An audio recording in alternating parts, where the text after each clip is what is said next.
Our second speaker is Dr. Paul Law. He's the Director of Medical Informatics at Kennedy Krieger, and he's the parent of a child with autism. And he is going to talk about the Interactive Autism Network, Ian. Dr. Law.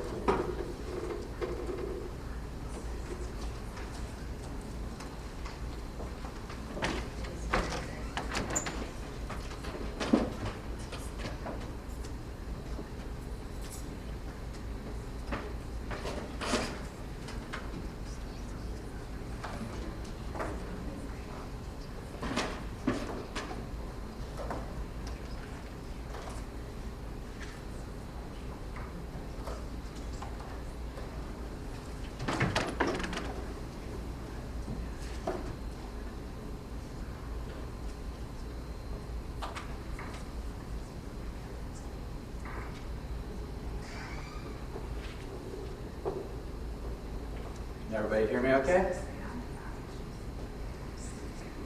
don't know if that's a yes or a no. Okay. So that's going to be a real tough act to follow, especially since I'm not a geneticist. Is most everybody in the room a geneticist? Okay, everybody's shaking their heads yes, so now I know I'm in big trouble. So I'm here to talk about the EAN project and its potential for facilitating autism genetic research. And I got to be invited because I've been working with Dr. Stan Nelson out at UCLA on some genetic projects. And he's good friends with David Ledbetter, who wanted me to come and explain a little bit about what EAN is all about. So please forgive me if I say anything.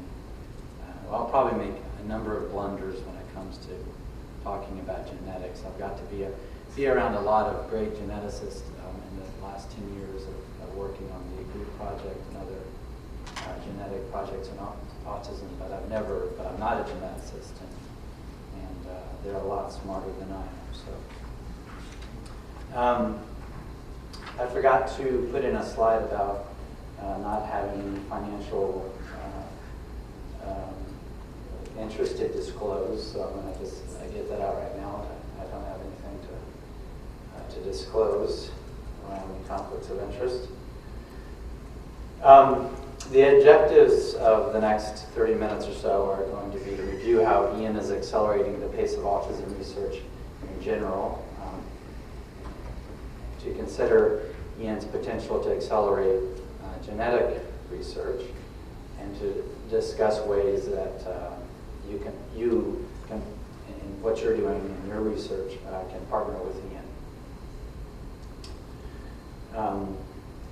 Autism, when my son was diagnosed with autism a little over 10 years ago now, as it was quite clear to me, and as it is to most of us, that there's not been enough yield to date from autism research. We still have a long ways to go. That autism research tends to be pretty slow, and that there's a number of unique challenges that we face, some of which are that there's not a real consistent medical home for children with autism where things can be coordinated, although I think that's improving somewhat. As was demonstrated by this last talk, there are an awful lot of autisms, not just one type of autism, and that is going to make research difficult. There's been a bit of a history of mistrust between the research establishment and parents. It ages back to the time when Bruno Bettelheim came up with that refrigerator mother theory, which blamed autism on mothers. But there's a number of opportunities as well that parents tend to be very highly engaged. Parents know a great deal of useful information about their children and are often willing to participate. Parents want answers very quickly. They often wish that they had more opportunity to participate in research. They often don't hear about the research opportunities in their area. They perhaps don't understand the research process, and it's a bit mystifying to them. They often don't understand the benefit of the research that they're participating in. Research does not address their concerns at times. Research requires time and energy, which they often don't have. And sometimes they have issues of trust with researchers. So these are some of the things that we looked at in designing Ian.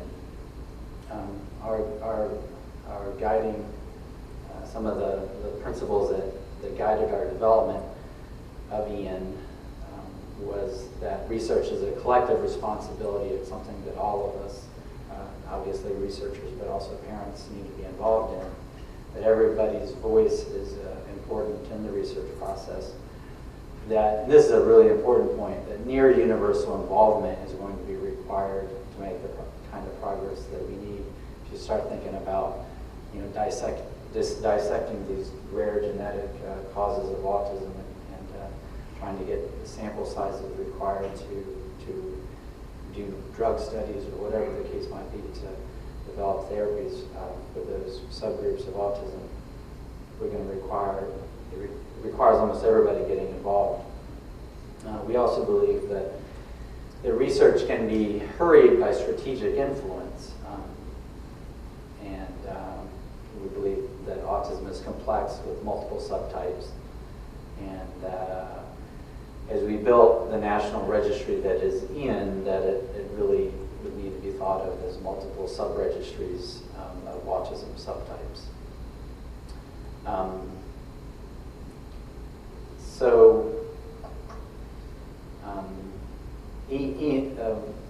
If you look at other disorders, a number of other disorders have been able to get research organized, and each disease has to go through its own process of figuring out what makes sense within its context to get organized. But cystic fibrosis, certainly pediatric oncology, breast cancer, and a number of other diseases have very efficient research engines that turn out, they work very efficiently to better understand their disorders and serve their populations. And so Ian was designed as a project that would make research overall more efficient in a number of different ways. It doesn't have a specific research hypothesis where, we're going to test this and such. The hypothesis underlying Ian is that we can do some things that will make research more efficient overall for the research community. So to cut to the chase, Ian has already become the largest online health research registry, or the largest the largest autism registry of any kind. It is the largest collection of family-provided data on autism, and it is also meeting a critical need in providing knowledge back to the autism community. So as we work to collect information and drive knowledge from research, we're constantly giving it back to families.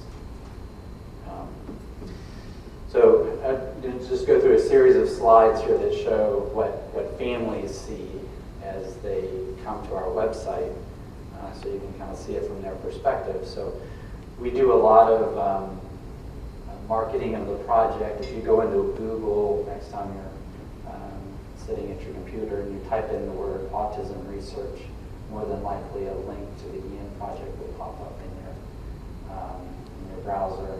Don't click on it because that costs us a few pennies. Just cut and paste the URL into your. But anyway, during these economic times, you have to say that. But anyway, so through it, and we also have brochures, and we have community groups that are helping us to promote Ian. We have states that are working with us to promote Ian within their network of community groups across the states. And one way or another, they make it to this web homepage, which is ianproject.org.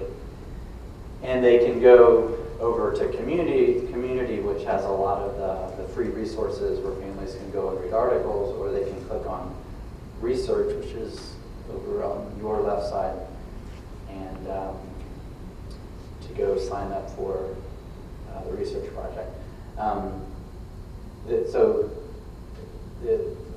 The website starts off by saying, from the parent perspective, will this treatment work for my child? From the research perspective, what evidence supports the use of this treatment? And our overall theme is we all have questions. Together we can find the answers.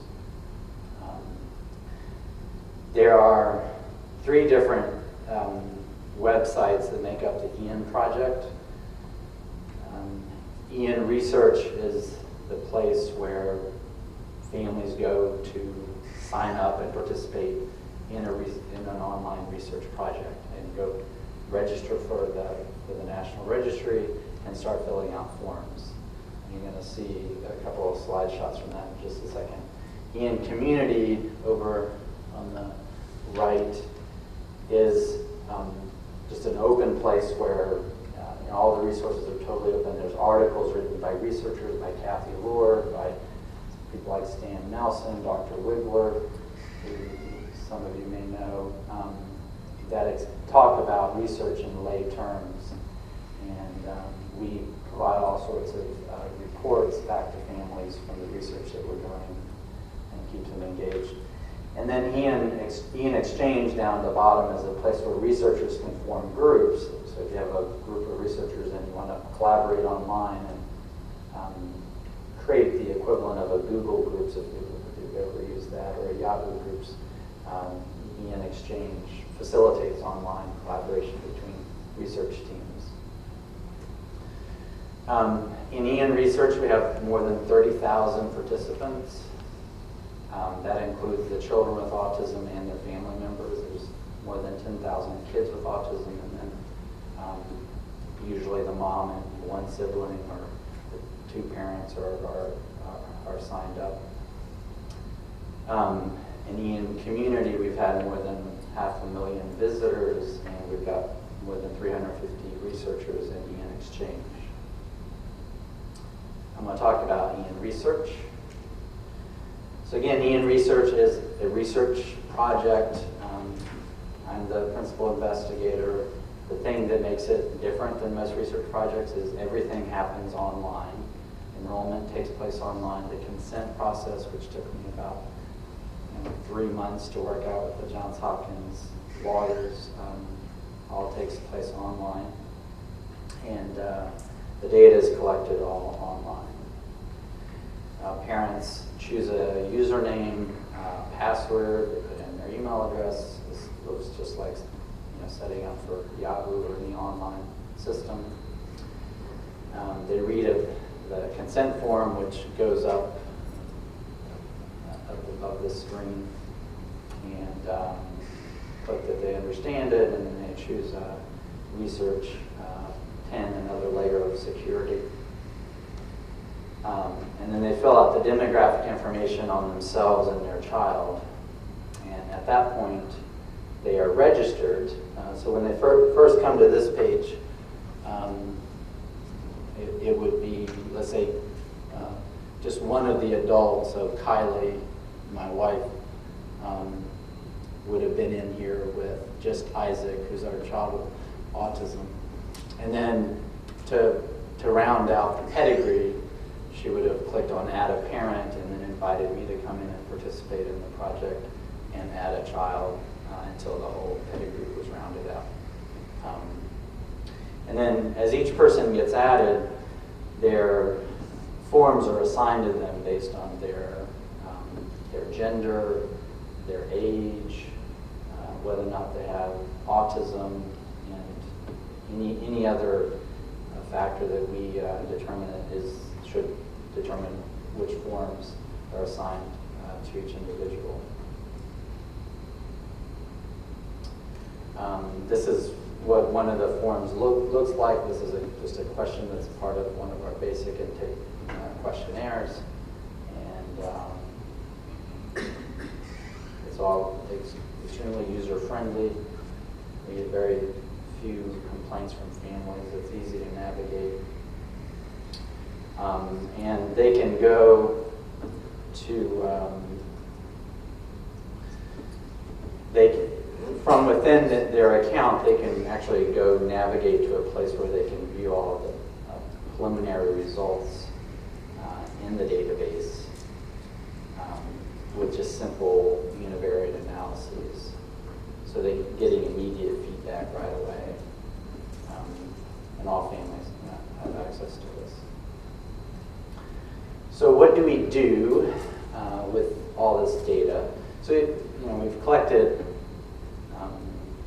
it's close to 6 million data points since we started April the 2nd of 2007. One of the things that we do is that we match eligible subjects with research studies.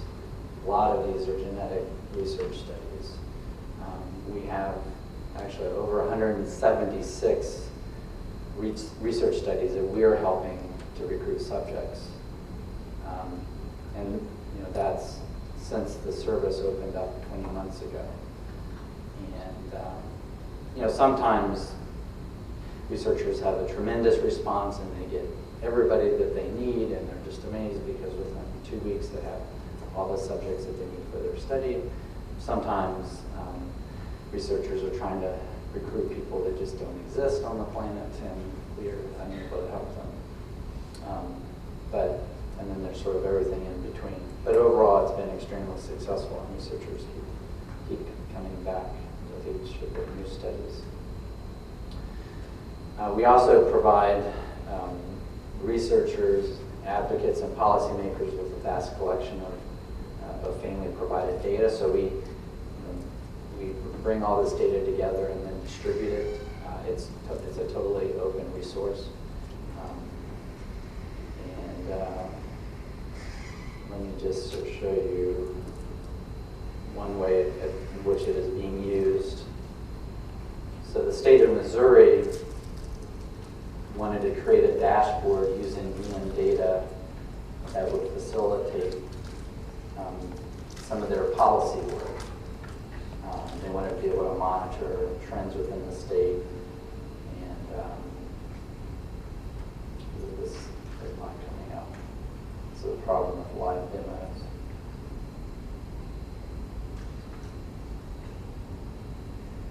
And so we created this state dashboard. This is the user manual for it, which I'm just going to scan up and down, but it's a dashboard that has a lot of documentation behind it. And then you can go and click on advanced or quick. If you click on advanced, you have to build the dashboard and pick all the indicators that you want to see. Or you can just click on quick, and all you have to do is pick your state. So we'll pick North Carolina and show the results. And this shows the diagnostic distribution between in North Carolina versus the nation, the gender distribution. It shows the most popular treatments that parents are reporting. And one thing I found a little interesting was that ABA is used much less, it seems, in North Carolina than in the United States overall. And that the cost out of pocket that families are spending on services was, these are the different diagnoses, but across the board it seemed to be a bit on the high side. So for those of you who live in North Carolina, you can tell me if that makes sense.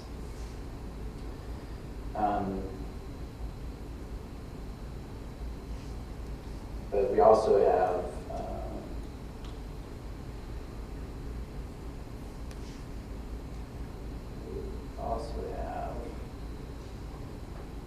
another system that allows you to explore all of the data in EN. So if you want to look at one of our questionnaires, and just the whole data set is available to peruse online. And researchers who have gained access to our de-identified data set, they use this to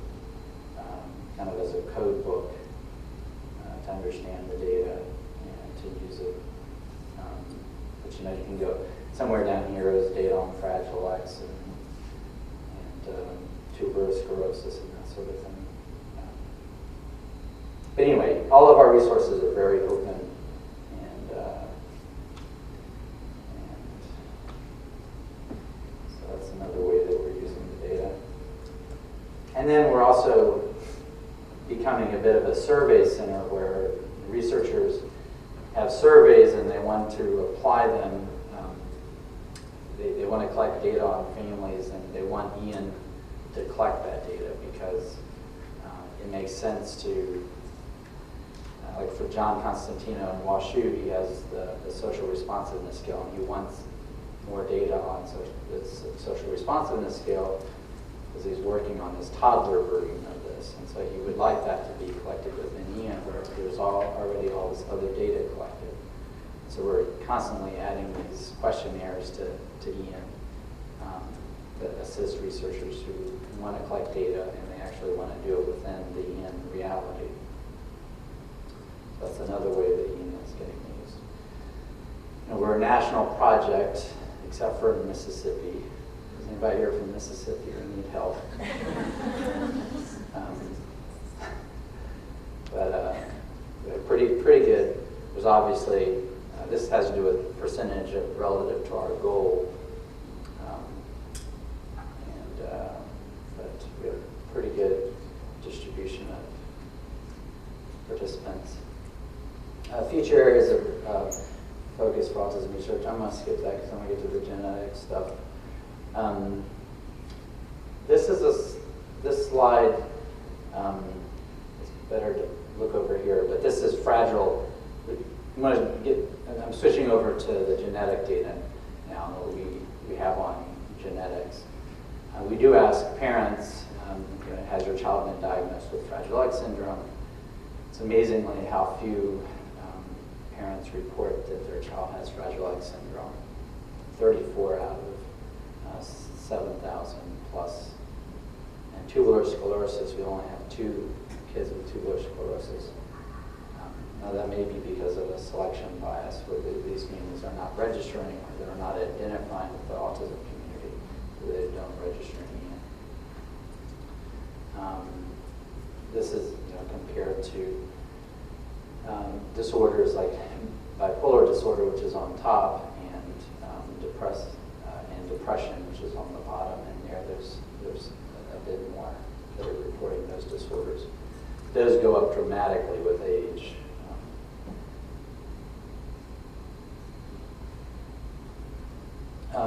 One of the first articles that came out of Ian was a unified genetic theory for sporadic and inherited autism that Dr. Wiggler, Dr. Zhao et al. And Dr. Wiggler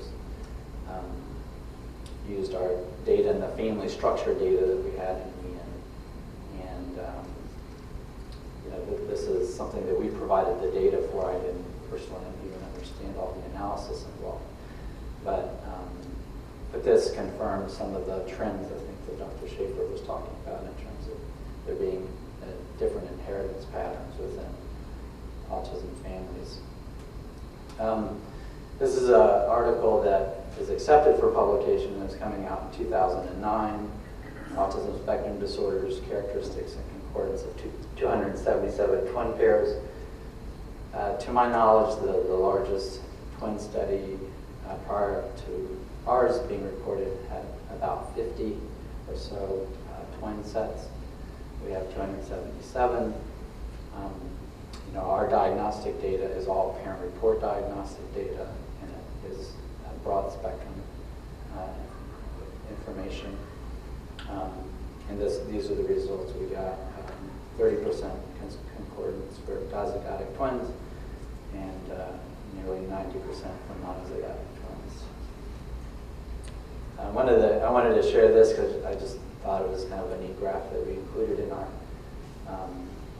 study, and that is, this shows the lag time from the diagnosis of the first child with autism to the diagnosis of the second child with autism for those twin sets that are concordant.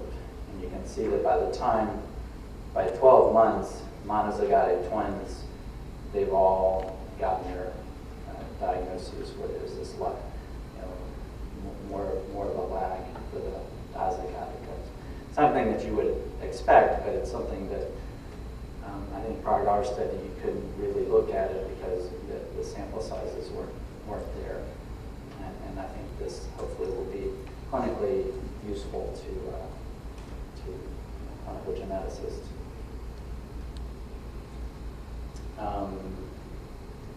These couple of slides, I don't want to get into too much because I think I'm running low on time, but these were prepared by Dr. Stan Nelson, and they were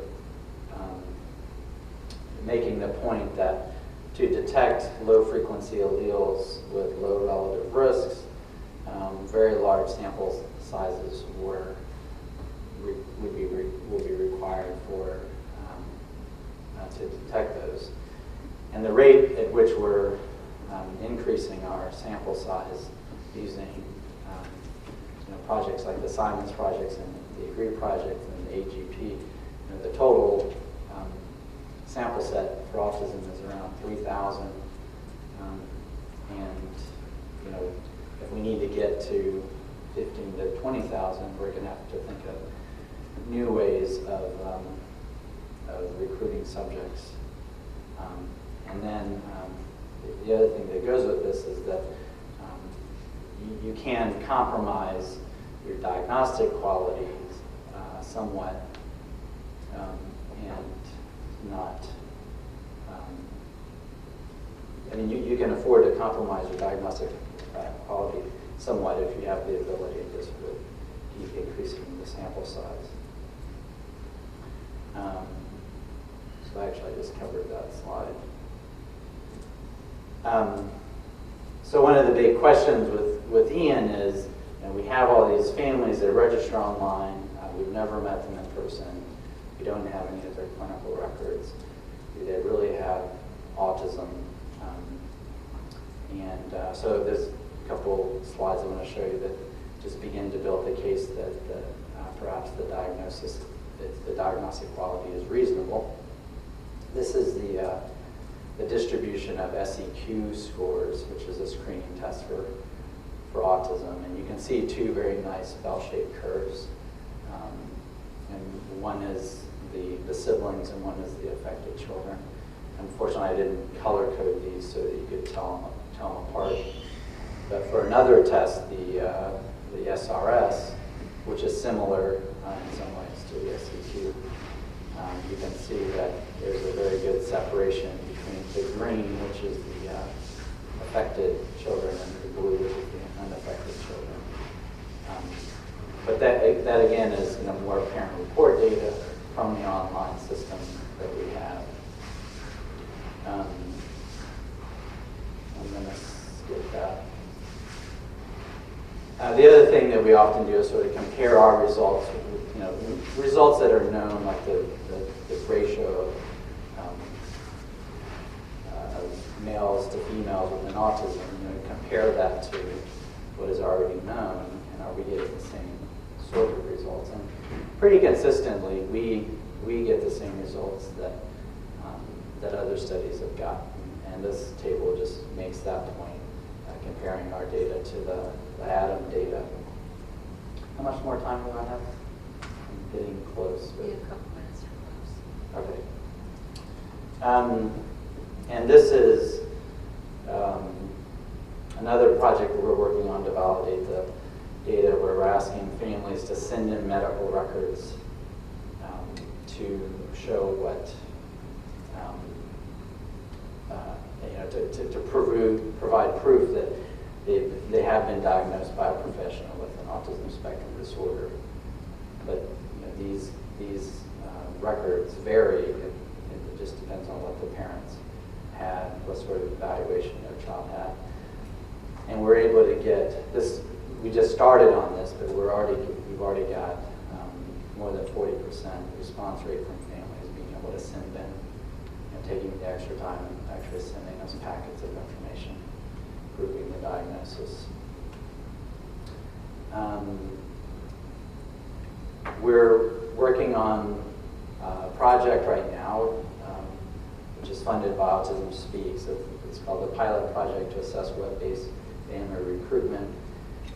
And our aims here are, number one, to basically validate the EN diagnosis by randomly selecting families that are part of EN and getting them in for gold standard assessment using ABR and ADOSs to prove that, or to calculate the sensitivity and specificity of the parent report diagnosis as compared to the gold standard.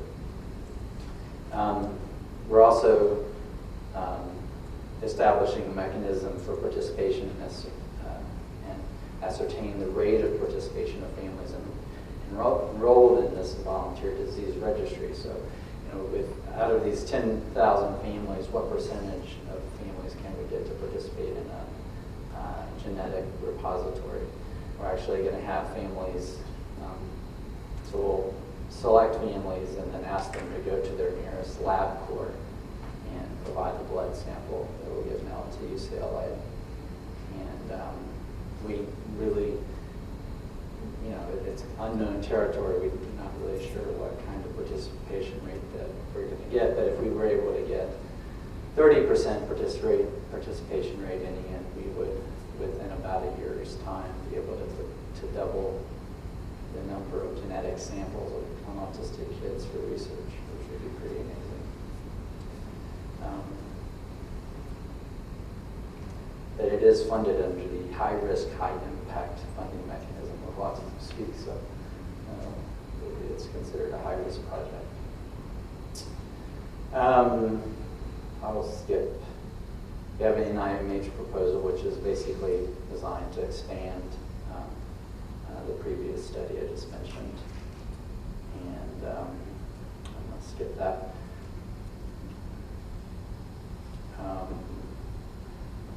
So what are the other possible avenues for genetic research? Could EN be helpful in promoting routine genetic testing for autism, and then have those results reported into EN by families? This is an idea that Dr. Ledbetter and Dr. Nelson were talking about. So this tier genetic testing approach, is there a way where we could partner with families, or how can we get all that data accumulated into one place, and could families play a role in that? Is sort of a question that's been posed. And should we be collecting more pedigree information? And currently we're collecting data on a very limited list of genetic disorders. Should we be thinking about expanding that? And would parents be able to report on those accurately? Things that you can do to help us would be, if you have email lists, or you're working in a clinic, we have flyers, we have brochures, we have sort of standard emails that you can help us to get out to groups of families and encourage enrollment. That usually serves local researchers very well, because then when they go to recruit subjects from their geographic area, the families are there. Please use our data and our subject recruitment service. They're free, believe it or not, and we want you to use them. And I'm always happy to talk to people who have interest in writing grants that would leverage EN resources in some way. And that's it.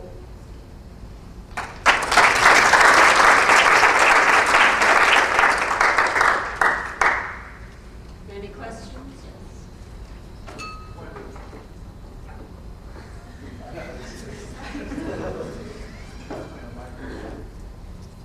That would be the one. I'll be a visual man.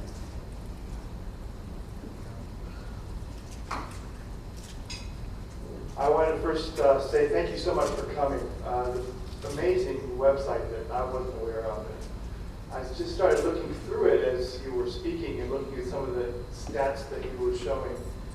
So an interesting statistic about age of diagnosis, and the data starts in the early 90s, and And it seems as if there's a trend towards an increasing age of diagnosis, where in the 90s, the average age is around 1.5 or 2. By about 2001, these are national numbers now, the average age is around 3 years, and now it seems to be around 3.4 years.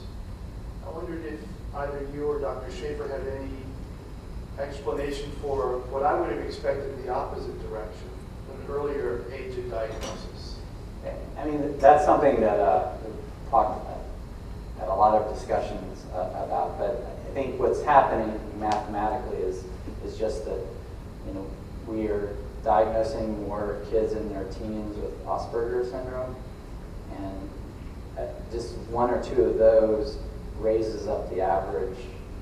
You can make a number of improvements for 10 to 15 kids in the 2 to 3 year old range, but bringing them down a couple months each is sort of swamped by getting 1 or 2 kids in the teens. So we're actually changing a bit the diagnostic criteria that are falling into autistic spectrum disorder.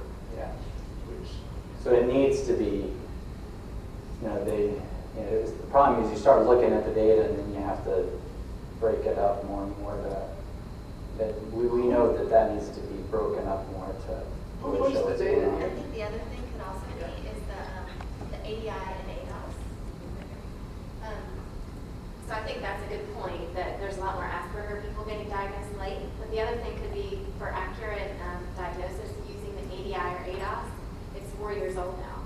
So people might not say, I really have a true diagnosis until they do the ADI or ADOS, whereas before that, they would do that based on just clinical presentation. That could be true. and the data is put in by families primarily, patients? It's all families. It's all families. I had a question too. I mean, because we're trying to do this type of resource for other genetic disorders, and have you relied totally on the internet to recruit people, or are you also going through associations or family groups to get the word out, or are most people just finding you from the web and doing a Google search?